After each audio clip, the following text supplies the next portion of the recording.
kita! Sa gitna ng mga nangyayaring kaguluhan sa Miss Universe organization, mukhang wala talagang lutuan na magaganap ngayon. Walang malinaw na paborito at tila kanya-kanyang kampo na ang nagkakainitan.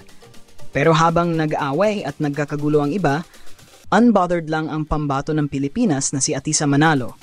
Kalmado, poised, at ready sa kahit anong mangyari. Ito na ang perfect timing ni Atisa para umeksena.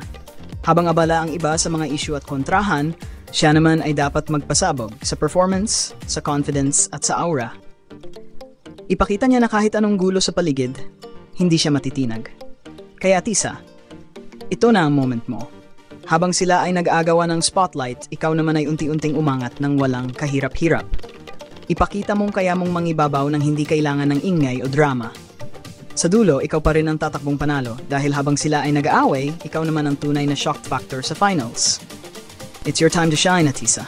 Jiva!